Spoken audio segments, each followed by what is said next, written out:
Hey everyone, Sarah Peck here, and this is the Startup Pregnant Podcast.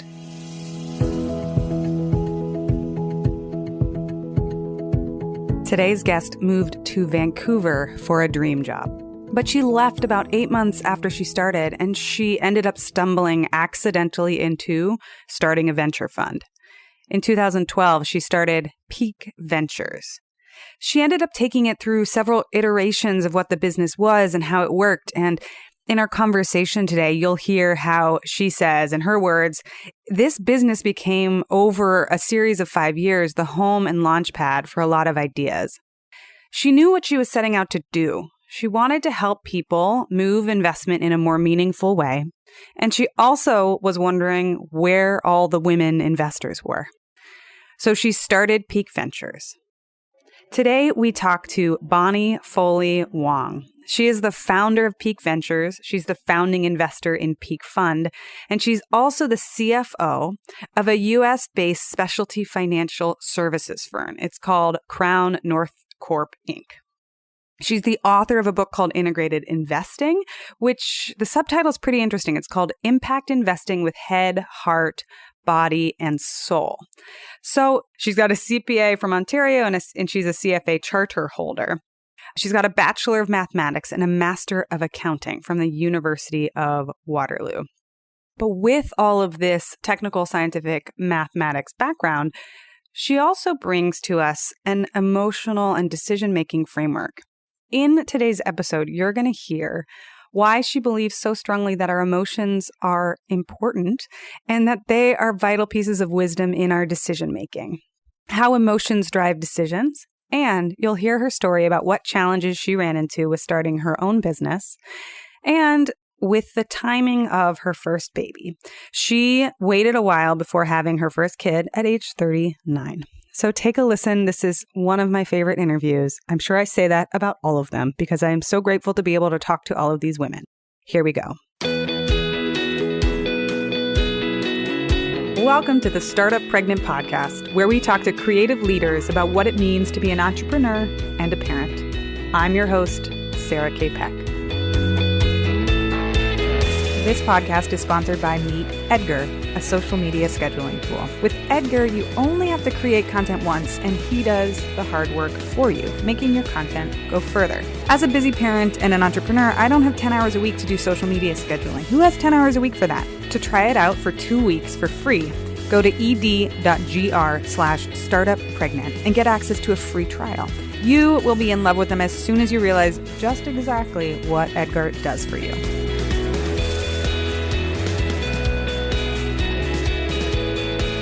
As always, hit subscribe wherever you listen to podcasts, and if you have a minute to leave us a review, we would love that. If you need any of the show notes from the show, head to startuppregnant.com. All right, everybody, we are here today with Bonnie Foley-Wong. She is the founder of Pique Ventures and the founding investor in Pique Fund.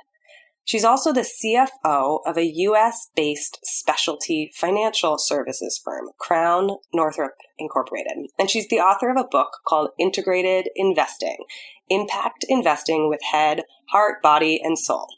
Bonnie helps a diverse community of leaders pursue integrated investing. And with over 19 years of experience in mobilizing capital for entrepreneurial businesses as a financer, an investor, and an entrepreneur, she has collectively financed over $1 billion of alternative investments in Europe and North America.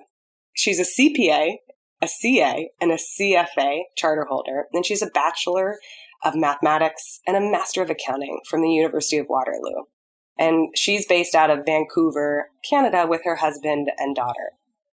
Bonnie, welcome to the show. I'm so glad to have you here. Thanks for having me. I'm so excited and really honored to be on your podcast. Well, I am so excited to ask you lots of questions about things that I don't know very much about. So let's dive in. First, can you tell us about what is Pique Ventures and how did you get started on this path? So Pique Ventures is an impact investment and management firm.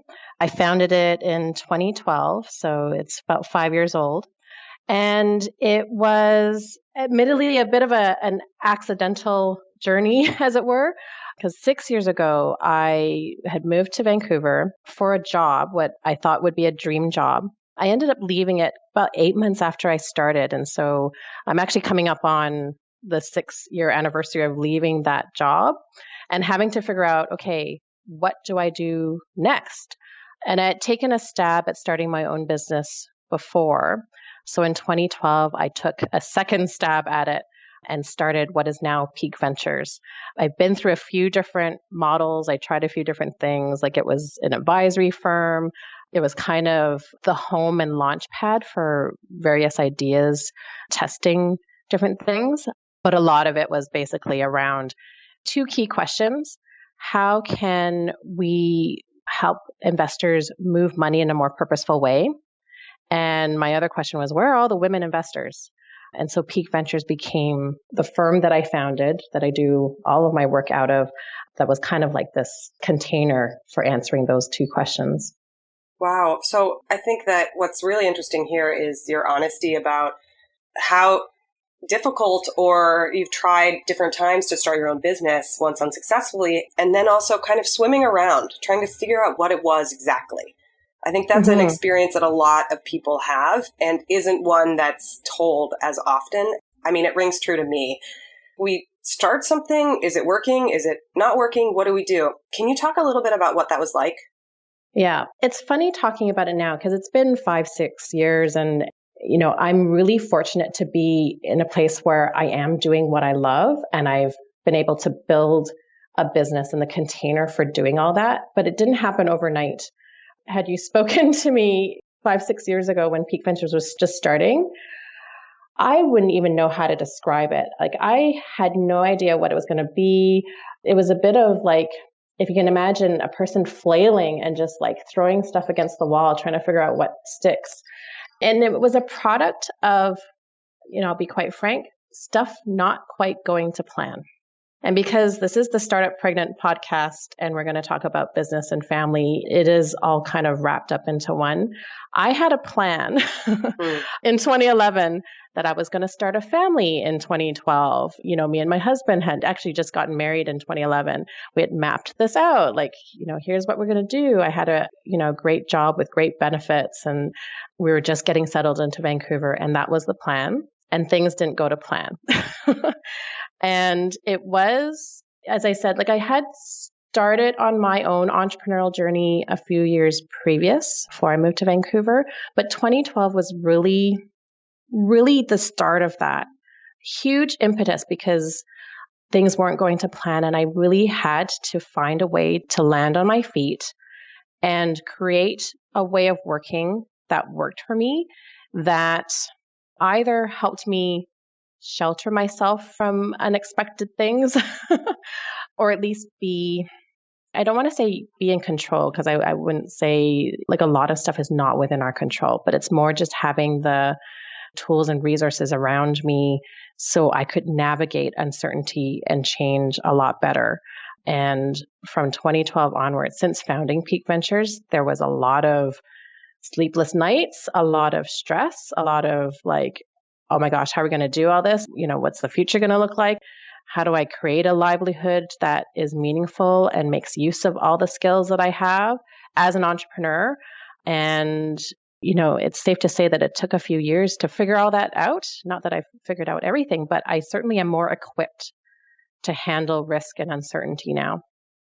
This is so fascinating. So it's fun too. Like, this is the really weird thing. Like, I can say this now. Yeah. Because I'm that person, because I do now manage and advise a number of different businesses in different capacities. And I'm the person who shows up, when there is uncertainty and risk and a challenge. And I'm energized by trying to figure it out and kind of being that person who kind of calmly looks at risk and uncertainty and helps the people around me to figure it out and make the right decisions, to at least take the next step forward. It's bizarre, like, how much fun that is. It almost sounds strange. No, it's true to being an entrepreneur, actually. I think it is. So 2011, you had a plan. You were going to start a family in 2012. You also left your job to start this venture. Mm-hmm. And it was filled with a tremendous amount of uncertainty. How did that affect your parenting journey? Did you decide to go ahead and say, well, you know what, even though everything's uncertain, we're still going to start a family? Like, can you talk about how those two coincided? I parked the family planning plans, and, it wasn't exactly easy to do, I would say. And I remember very distinctly, I was invited to an event where, it was a group of very experienced women leaders, as well as, some up and comers. I was actually part of this group of leaders. I was honored to be part of that group, but the advice that I got because I candidly shared this then, and the advice from the women in that group said, if you want to start a family, start now. Like, don't wait, just do it. And I didn't follow that advice. I'll be honest. I just felt like, no, I'm starting this business. I got to get my career, my livelihood to be a bit more stable. I need to figure a whole bunch of stuff out. No way can I even contemplate starting a family. My husband and I just parked it. We just put it on the back burner. Was there a moment when you had some sort of business success, or like a moment when you said, okay, things are going all right enough and now we'll start? How long did it take, and what ended up propelling you back to starting to get pregnant? So it didn't happen that way either. Okay. So let's see. So backtrack. So 2013, I was working with a colleague. I was sort of doing things on contract. It was pretty okay. It wasn't fantastic in terms of stability. Like, the role was wonderful, but in terms of stability, still not quite there. But time was ticking, because in 2013, I was 39. So it actually was more a biological clock saying, like, we can't wait. We simply have to do something now. It's funny. I can't quite remember exactly, time and place, but I guess we kind of felt like things were okay enough. Wasn't perfect circumstances. Certainly weren't the circumstances I imagined for myself in terms of starting a family, but it was okay enough.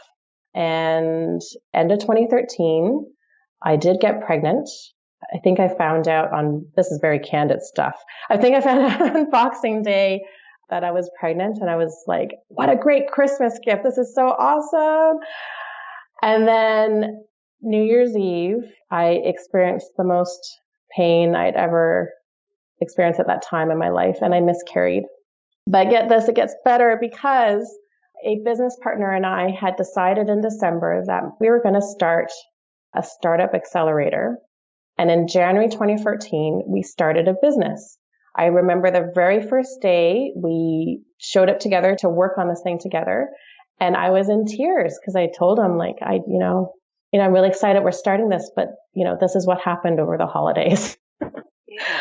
It was tough. And so it was kind of this funny thing because, by sharing that with my business partner, I revealed that we were trying to start a family and we're about to start this accelerator. I don't know, it kind of went a little bit unspoken. Like, we didn't really talk about it too much, but obviously it was in the air and around. This is kind of a credit to how it's so important to have supportive, aligned people around you. Mm-hmm. Because, I was working with someone who maybe understanding is the right way of describing it. And this kind of quiet understanding. We didn't have to make a big deal about it. We didn't have to talk about it a lot. Is sort of at the back of his mind. And he's an entrepreneur through and through as well. And so maybe that open-mindedness and agility to kind of deal with like whatever kind of happens is part and parcel with being an entrepreneur. And so my husband and I kept trying. And I think it was my birthday in March. I turned 40 and I found out I was pregnant again. And then that was it. And that was it? So, yeah. And so I call 2014 a very fertile year because I started an accelerator. It's called Spring. My business partner still runs it and I'm not involved in it anymore, but I started Spring Activator. I was working on Pique Fund as well. I was writing my book, Integrate Investing, and I was pregnant. Holy I know. So talk about imperfect circumstances, but you kind of do what you have to do. And at that time, I was just pursuing all these things. And in some ways, getting pregnant and having a deadline motivated me to just get off my butt and be really efficient and effective and just get stuff done.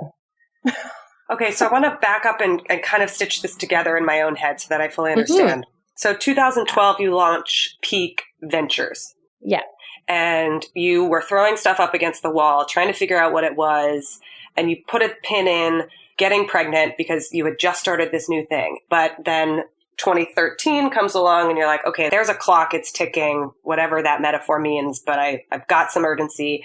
I'm going to start trying. And then in 2014 in March is when you get pregnant. And you'd launch the Spring Accelerator. Spring Activator. And in the background, I was still working on getting the fund together. So it might sound a little bit confusing. I was running a lot of different things in parallel. Mm-hmm. Pique Ventures was my container for all of this.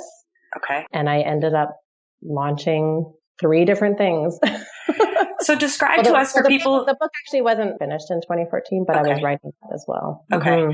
So describe to us for people who aren't familiar with investing or venture capital, what's the difference between Pique Ventures and Pique Fund? So Pique Ventures is the manager. Pique Fund has investors in it. There's 29 investors in it, 24 of which are women, representing over 80% of the capital. And so Pique Ventures manages that fund. Pique Fund doesn't do anything other than pool the capital together from investors and then invest in ventures. And the focus for Pique Fund is women-led technology ventures here in British Columbia, Canada. Pique Fund doesn't have any employees. It's really just the vehicle for the capital and for making the investments.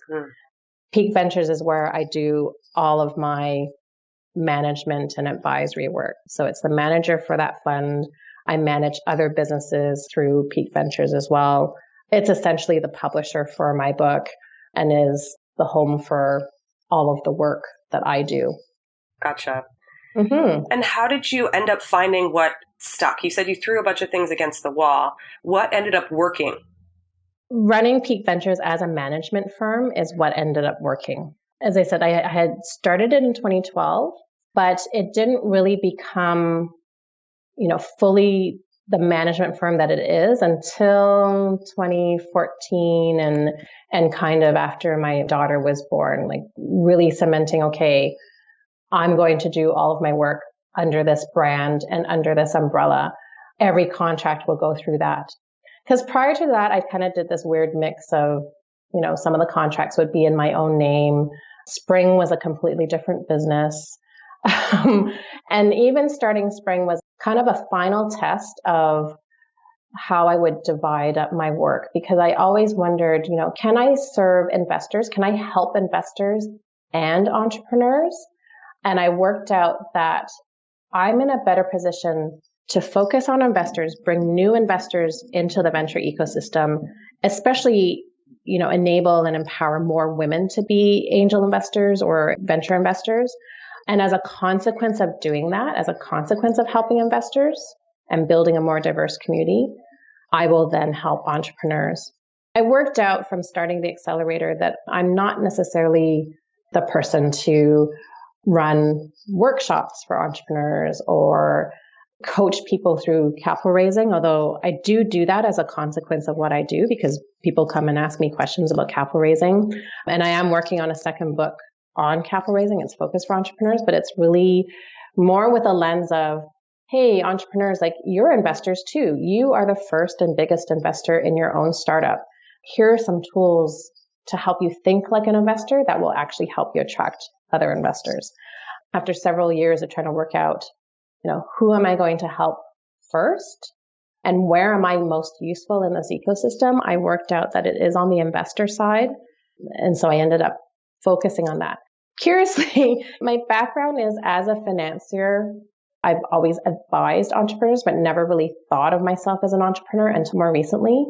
And it's really been only in the last few years, again, especially after my daughter was born, that I, have learned or am learning to roll up my sleeves, get dirty in some of the operations of the businesses that I'm helping to manage or advise, be in that CEO seat. So I kind of did my career a little bit backwards, but it's like the right order for me. I find this all so interesting. Thank you. Yeah, of course. It might be a little bit confusing, but it's because I didn't come to be an entrepreneur in what I think might be the traditional way. Like entrepreneurship was something other people did, as I was growing up. Why do you think that was? So looking back, my family, my parents weren't entrepreneurs. I didn't have a lot of entrepreneurs in my immediate family. There is one, at least, my aunt, but I never really knew what entrepreneurship was. It was not really talked about in my household. And then also what I studied in university, I was studying to be a chartered accountant. It kind of positioned me more as this advisor, not as an entrepreneur myself. So once I graduated from university and once I got my accounting designation, I was working with entrepreneurs, but they were my clients. Like they were, again, this other. I was advising them. I knew and kind of learned my own skills, like financial management, what information is useful and critical for financial and investment decisions. It wasn't until more recently into my 30s that I was actually inching closer to being that entrepreneur, being that person who made those business decisions. Isn't that so interesting? Yeah. And it's a little, it's a function of exposure, but then also I got this narrative in my head that it wasn't something that other people did. That was a recurring theme for me though.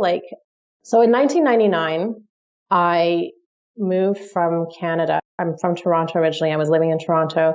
I moved from Toronto to the UK. I moved to London in 1999. And that was the beginning of this shift in my mindset because moving to London was something other people did. And it was the first thing that I did that I thought, other people did. And it was like, wait a second, I can do this too. And that was kind of the beginning of this shift of okay, what are the things that I always thought other people did that I couldn't do? Let's try it out. I'm kind of curious what a corporate finance advisor does. What is this M&A? I'm kind of curious what this is. Let's go figure it out. What is investment banking? Let's go try that. A lot of it was a little bit accidental, but it was definitely fueled by curiosity. And then that kind of comes full circle because it's also the reason why I named my business Pique, as in pique your curiosity. It was this embracing of the unknown and being curious about doing stuff that I hadn't done before. Oh, that makes so much sense. I'm so grateful that you're sharing all of this because I think that for so many people, this uncertainty, the not knowing, the feeling like an imposter, right? Well, that's something other people do, or I don't do that.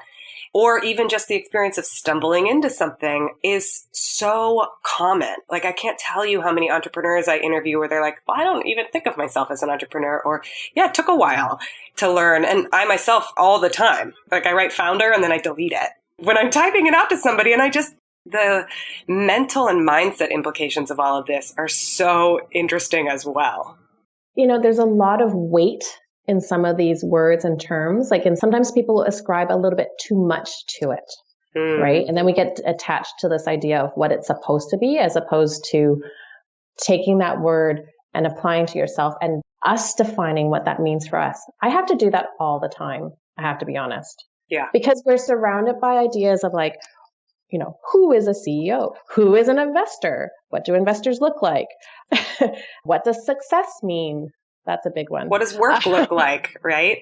What does parenting look like? All of these questions, 1,000%. No one sees the figuring out part. No one sees the struggling and the stumbling and the experimenting. We kind of talk, I think in the startup space, we talk a little bit more about it now, but no one sees it, right?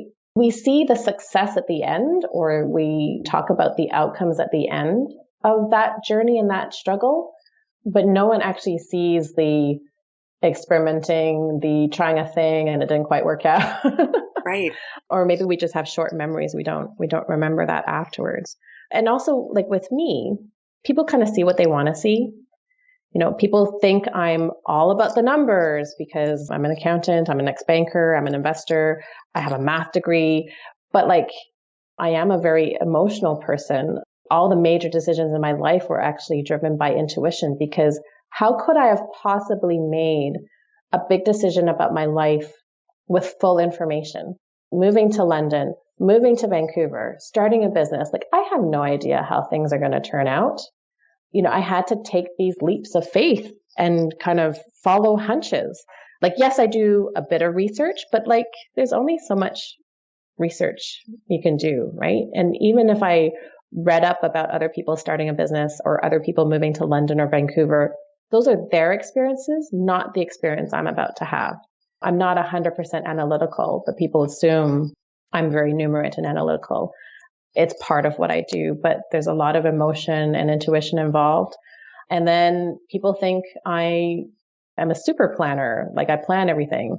I like to plan sometimes, but I've learned, there's only so much you can plan because things don't go to plan.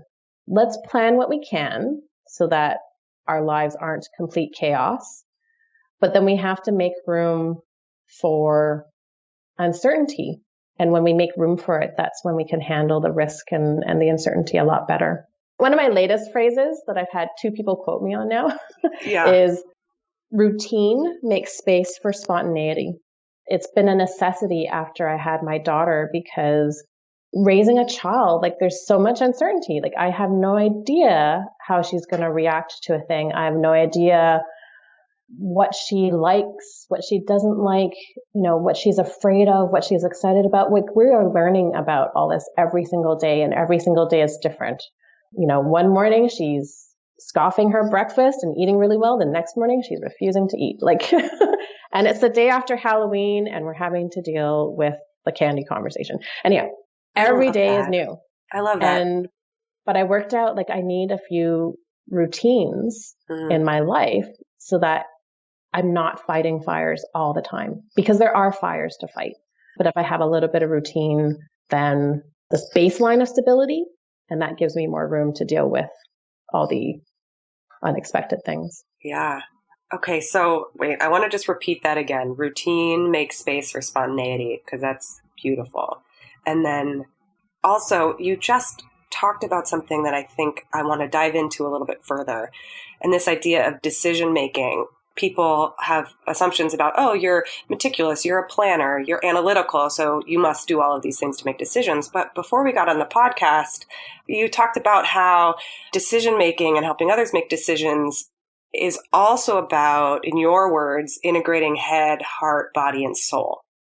Mm-hmm. Can you describe what that means and how do you do that? Yeah, this was coming from a reflection on how I made major decisions in my life, and then reflecting on how people were making investment decisions in the traditional sense, right? So I have worked in environments where it's very analytical, spreadsheets coming out of people's ears, financial models, all sorts of assumptions going into these financial models. And of course, there's various biases and inaccurate things assumed. And so then the models break down.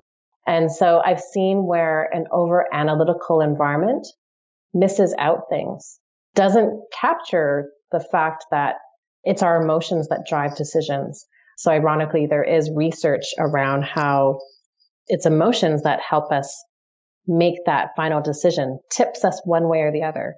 So we can do all the analysis that we want. We can be so-called rational about decision-making. A popular example out there is like trying to decide what restaurant to eat at.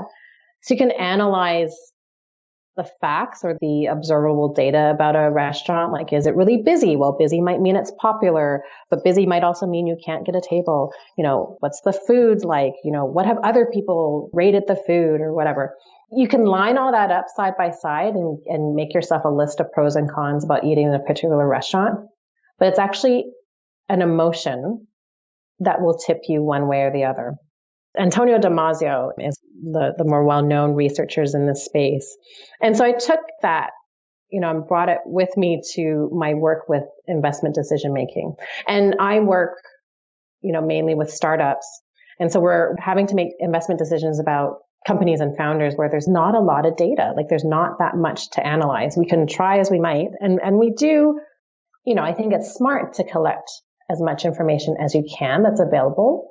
But at some point, you have to also pay attention to how you feel about something.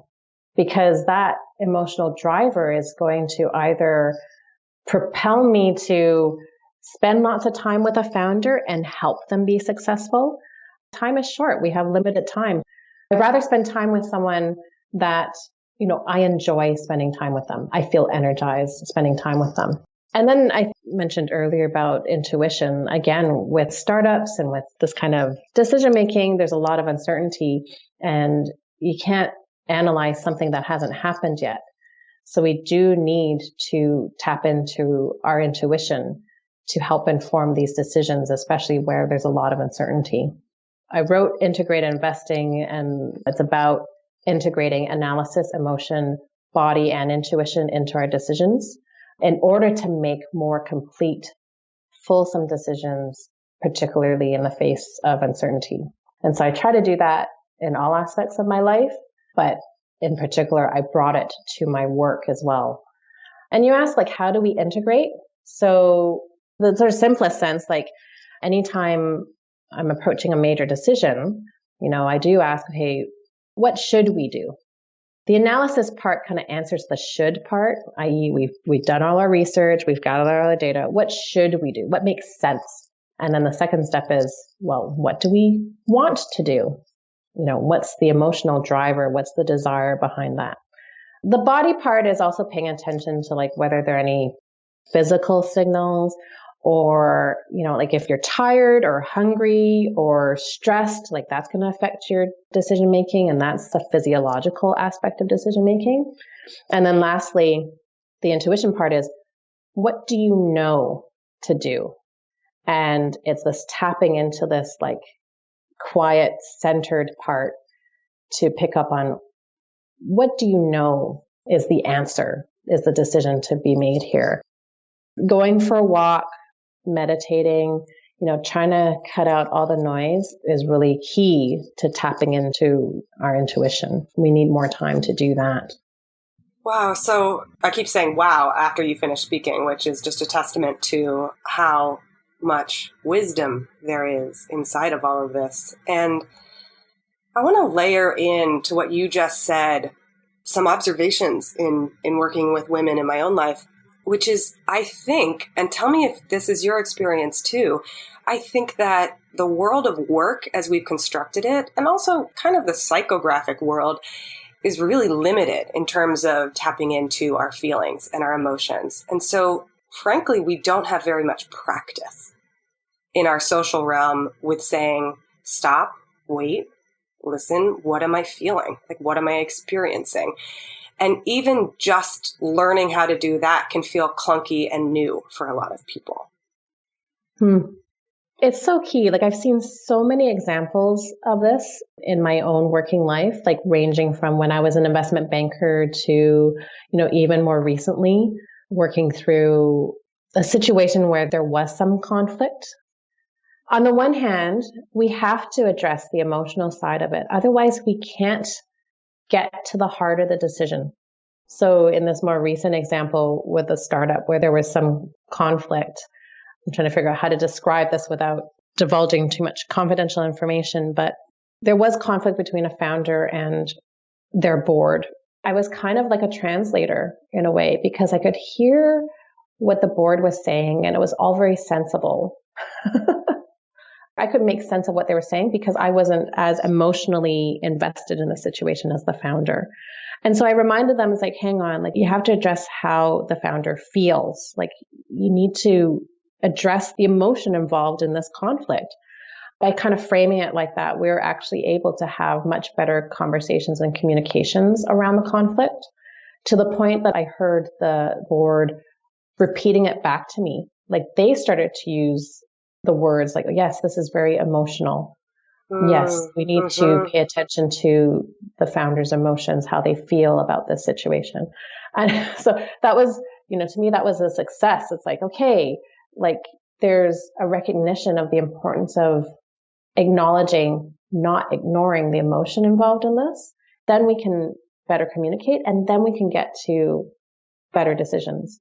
And then in other circumstances where this is more in an employed situation, people wanted to leave emotional and personal life out of the workplace.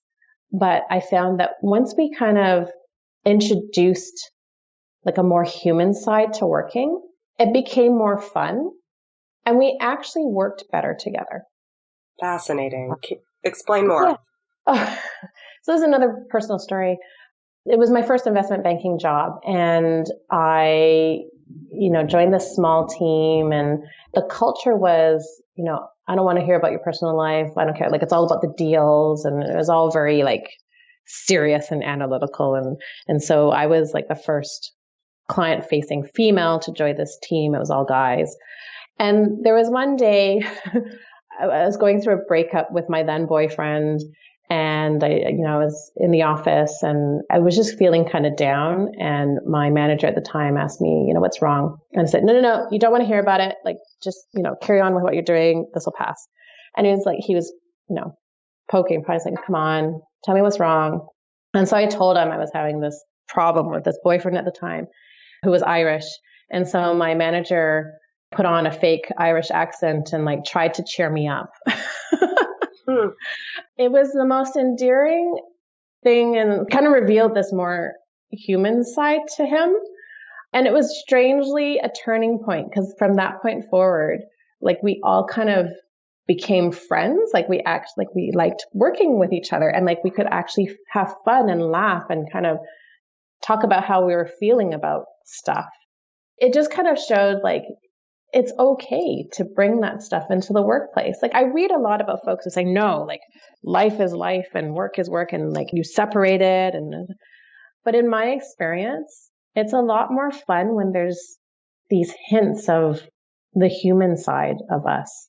We can actually get more done and have more fun working together if we did that. Yeah. I mean, I couldn't agree more. The reason I've mashed up the words startup and pregnant next to each other is on purpose. Mm-hmm. Right? Like we've got to bring these two things back in touch with each other. I want to make sure we have time to talk about the next part of your pregnancy and parenting story, because where we left off earlier in our conversation, you had just gotten pregnant. You had just turned 40. Happy birthday. What a birthday present. What was your experience of pregnancy like? And can you take us through what it was like to become a mom? So my pregnancy was pretty good. I took a few steps. Like I was working with a coach at the time who advised get some processes in place. Like she was trying to warn me that things were going to shift and I couldn't do everything myself. And I needed to make sure I had some processes in place. But I took advantage of having lots of energy in the second trimester. That was summer 2014. And I got a lot done. Just to paint the picture, like I was trying to get the business model of that accelerator to work with my business partner. I was trying to gather together like a critical mass of investors around Pique Fund so it could launch. In 2014, I had, I think, one major commitment and then like a handful of people who were interested, but like I had to move them to signing on the dotted line. Like I had, I'm gesturing right now, like I'm trying, arms around these people, trying to bring them closer together.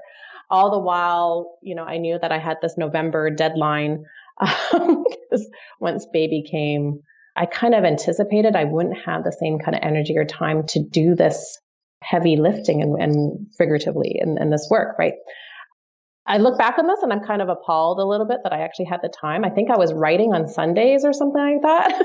Like somehow I had the time to like continue to work on the book too. I was pretty fortunate. I had quite a bit of energy in the second trimester. I remember taking long naps in the evenings in the first trimester. I didn't have morning sickness, so I didn't have to deal with that, fortunately. And I just had a lot of good support around me.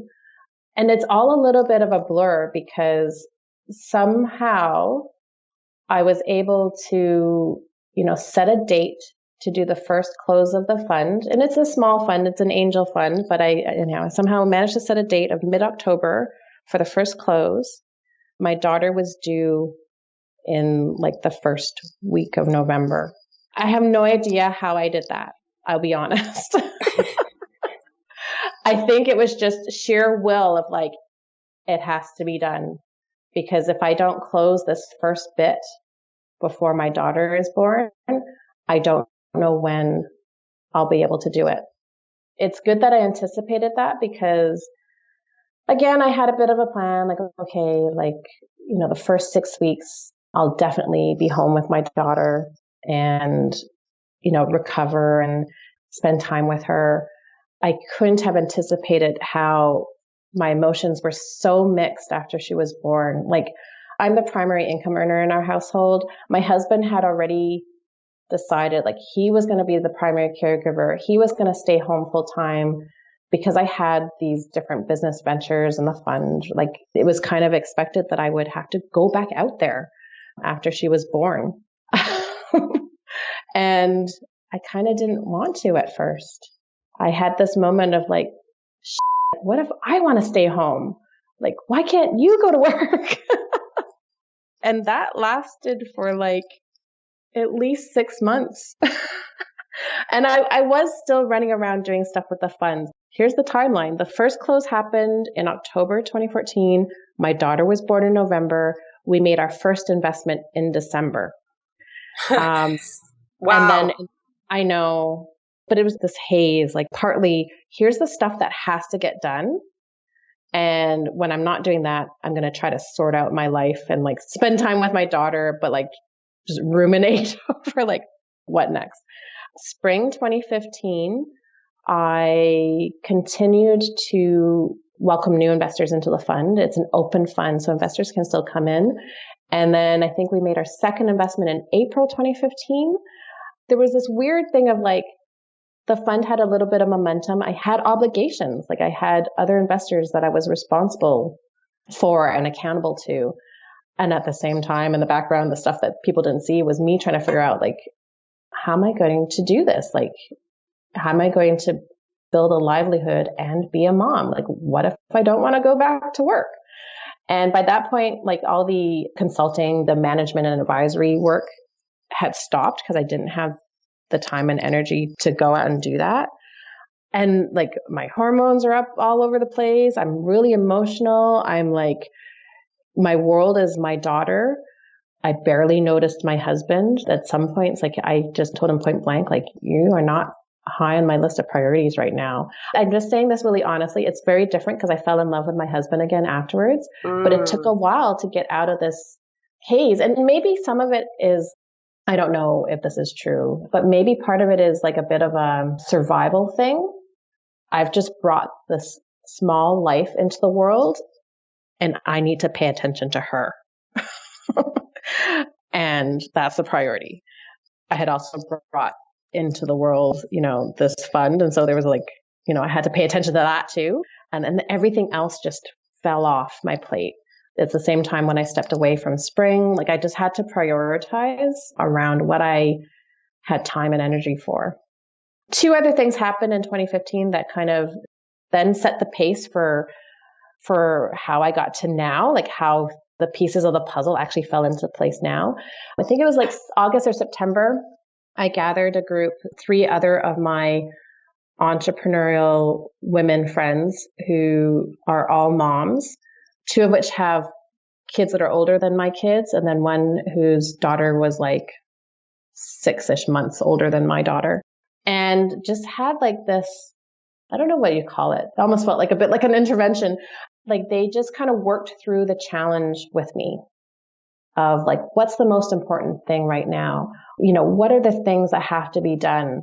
Which was like, I had to provide for my family. Like, I'm the one who had to generate an income for our family. The fund, I have responsibilities associated with the fund. I wanted to spend time with my daughter, and my friends helped me work through all these issues. And one of the conclusions that came out of it was, they said, maybe you should put the fund on hold. Interesting. These are the other things that are more important to your survival and happiness. Maybe this is the thing that's actually not that important at this time. It was almost like permission to put the fund on hold. And what did I do? Right. I did the opposite. But it was like, but I could only do the opposite because I had this permission, like this sort of feeling of like, okay, it's not the be all and end all. So somehow a weight got lifted, which then actually enabled me to keep going with the fund. I ended up reconnecting with my mentor, who's now a new business partner on the US based stuff. Basically, my daughter was around 11 months or 12 months old. And then the snowball kind of started of where, I was able to work on businesses, help manage businesses in the US where my mentor has invested. And, I was rolling my sleeves up as an entrepreneur. I was building the fund. I was welcoming more investors to the fund, investing in more startups, and all the pieces of the puzzle did start to fall in place. But I do credit that conversation I had with my 3 women mom entrepreneurial friends who helped lay out the priorities and kind of enabled me to give myself permission to choose and to kind of, I don't know, it kind of just took some of the pressure off maybe. I'm not entirely sure what magic happened there. I think this is so interesting, and I think it relates back to what you were saying about decision-making earlier. Like, sometimes it's harder to make a decision in a void. And when someone gives us a wise opinion or a point of view, you can actually bump up against it. Like, you don't have to take that advice or opinion, but you can say, oh, wow, I'm having a strong emotional reaction against that, right? Like, I actually want to make the opposite decision. And that sounds like what you've done in some ways. And a friend of mine recommends this to me all the time. Like, if I don't know how to make a decision going forward, just wake up one day and choose one. Like, flip a coin and choose one, and then watch what happens inside. There's like a dread reaction or like a rejection, or there's like enthusiasm and excitement. And that can be helpful if you don't know how to tap into what you know, which it sounds like you're doing kind of with your friends and your advisors and the women mentors that you have, where they're like, oh, well, you don't have to do this. And then inside, you're like, actually, I really, really want to. It's funny, like, indecision is like the worst place to be. I personally actually hate being on the fence about stuff. But at the same time, I know that sometimes we have to just be in that place of not deciding yet because we're still gathering information. It's true.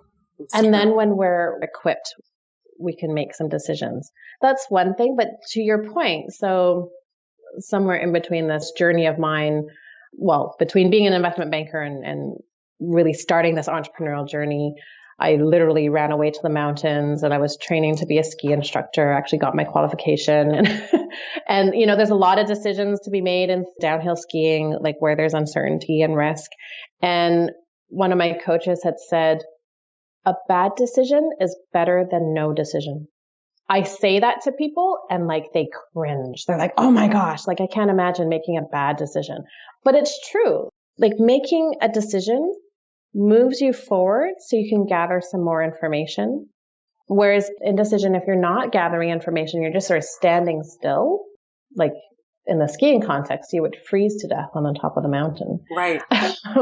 And so I do have that at the back of my mind. Sometimes it's good to just get off the fence and take one little step forward.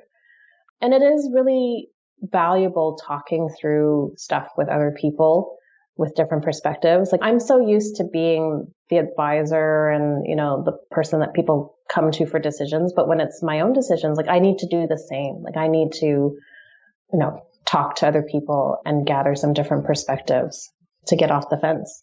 I think this is so interesting, and I could talk to you about this for hours and hours. That last thing you said about indecision being so problematic, it actually, I needed to hear this today in particular, but it lifts a little bit of the weight off your chest.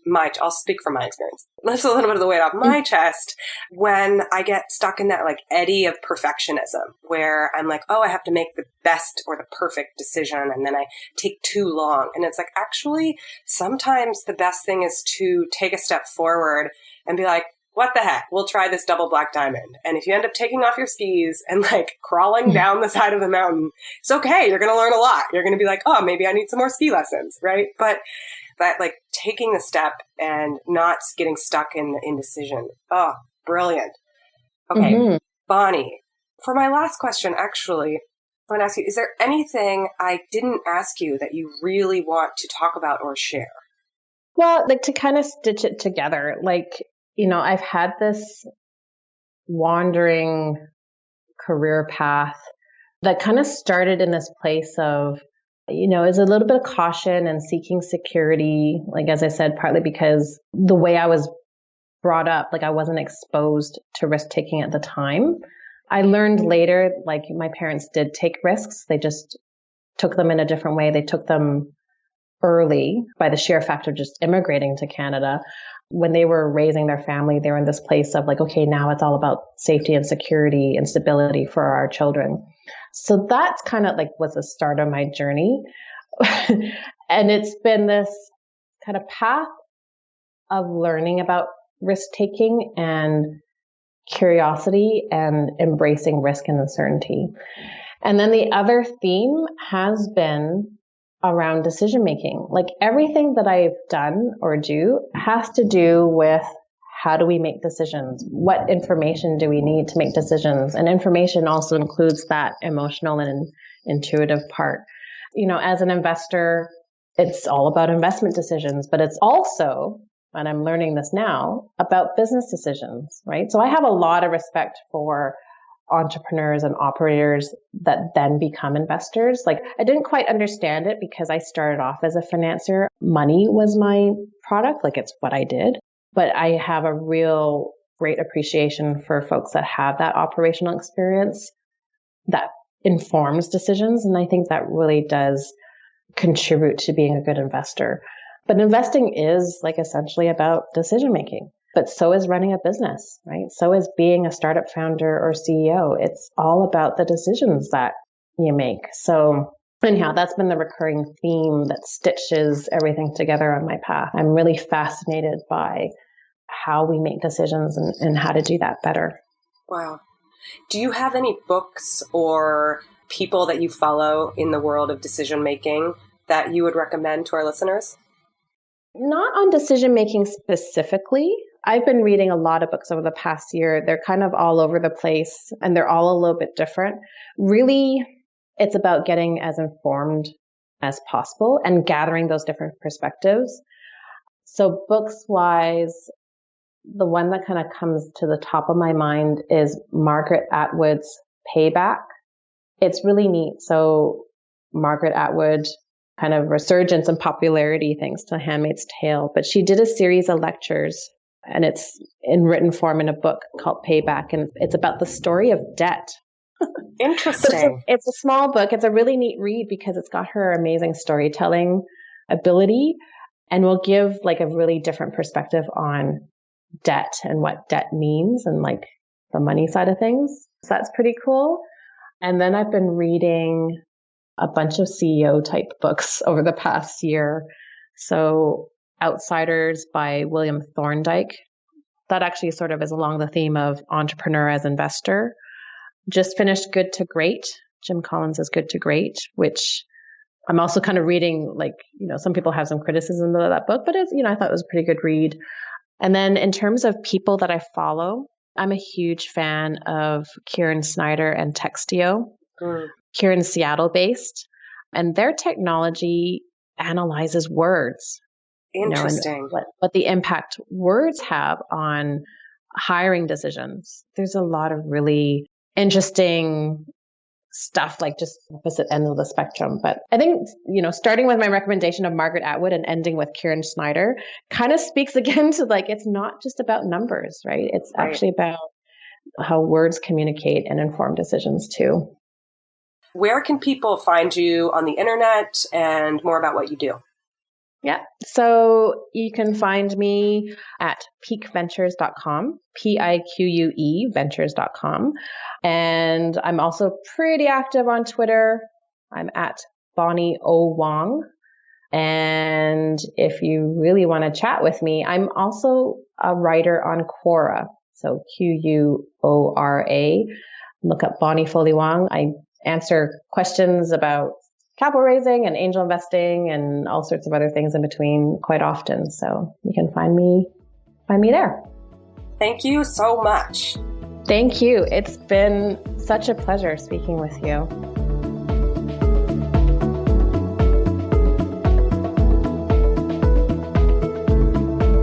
Thank you so much for being a listener of the show. A few more things before we end this episode. First, If you know of a woman or a friend that would benefit from this show, send them a link to our website at startuppregnant.com. So many of you have already reached out and shared your stories, what this podcast is doing for you. And for that, I am so grateful. So if you know of somebody that would love to listen in, or you think that these stories would really hit it home for somebody, feel free to send it along. Second, if you've got a story that you need to share or tell, head over to startuppregnant.com and send us a note. We have had so much reader mail already, and your stories mean the world to us. We are proudly listener-sponsored, so if you want to sponsor the show and hear more episodes, head over to our Patreon page, and you can buy us a cup of coffee, or 2 or 3. We'll take many cups of coffee. If you want any of the show notes or links from this particular episode, all of the references and tools and tips that we talk about are always posted on startuppregnant.com. Thanks so much for listening, and I will see you on the next episode.